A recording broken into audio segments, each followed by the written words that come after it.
welcome to NewsClick. Today we have with us Himadri Roy, who is a professor in gender studies and also an LGBT rights activist. We are going to discuss about the recent judgment by Supreme Court of United States of America, which has allowed same-sex marriage, and also about the corrective rape. Hello Himadri. Hi. Starting with the judgment by the Supreme Court of America, which has said that the same-sex marriage has been allowed in the United States. But there has been various other countries along with it which have allowed same-sex marriages in previous years. And recently Mozambique, a very small country which has allowed it. Nobody's talking about it. So what's the implication of these judgments? Most importantly is politically and economically US is a supremo, considered to be the supremo of all the other countries. So Mozambique doesn't figure anywhere in the political scenario or the economic scenario anywhere in the international scene. Then coming to Peru or Venezuela, where the rights are there, people don't talk about them also, because they are very small countries considered in power at par with the US. They can't. Therefore, the US rules all the media world and everywhere. They are controlling this kind of news so that everything is hyped on them. People have also been saying that it has also to do with the capital which is involved in the LGBT movement, and hence that's why US has a more dominance in. That's absolutely right, Pranjal. The fact is, over here the more important thing is that we have to see that the fund that come for running the NGOs in this country are mostly by the UN, and other funds are US funds. So, and when these funds come to the country, lots of things are taken care, looked over, supervised, scrutinized by the government, our government, Indian government. And in those cases, lots of NGOs had to be shut down. And when 377 case was taken up, and HIV, AIDS and everything was coming up, where lots of people in the transgender rights of this country, everyone is fighting for that. So funds come from US a lot. Beside European Union and the UN, beside them, the US is the main funding country of this, the running NGOs of LGBT people. Irony is also that we are ready to accept the funds from the United States on the same issues, but when our stand on the issue about 377 is concerned, our law minister says that we don't want to touch the judgment of Supreme Court.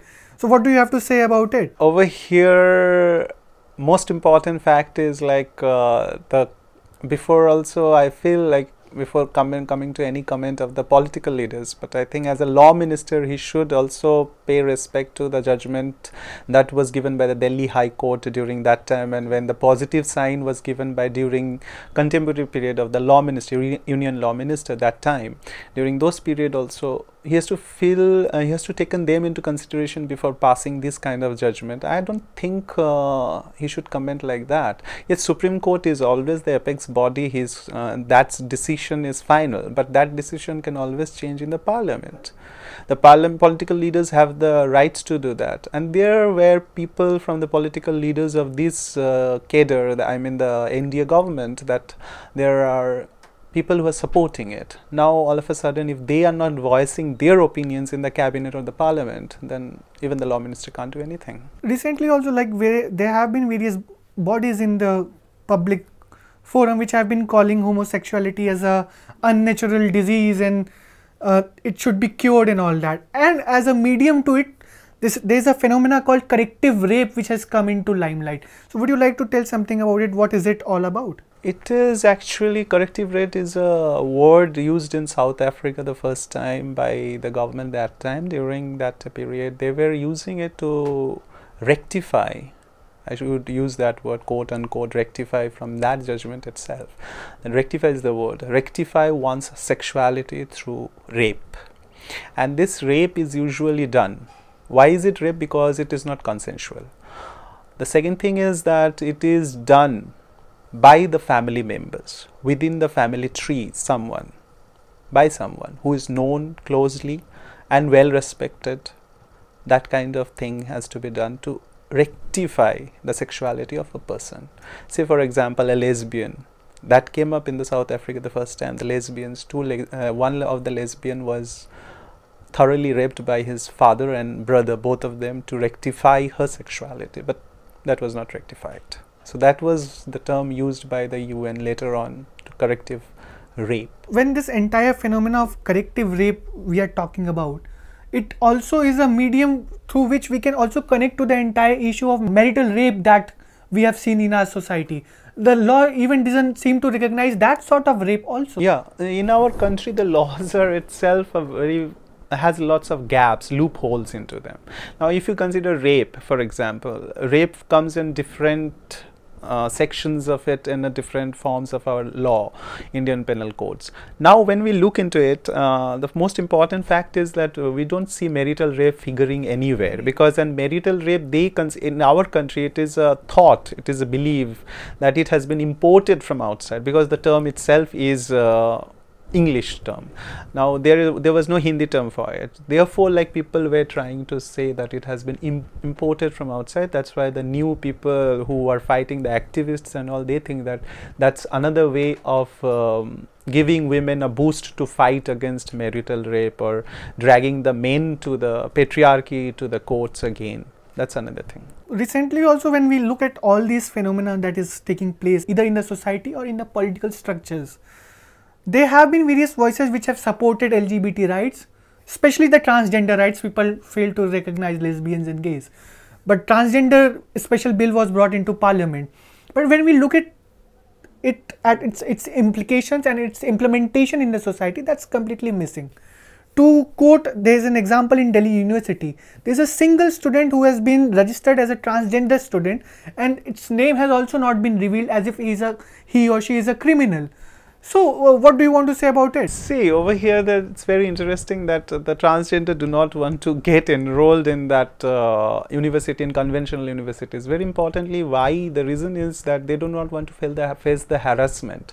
Though rights are given, educational rights are given and health rights are given to them, they know that they have to face harassment every day, on every phase of life, whatever comes.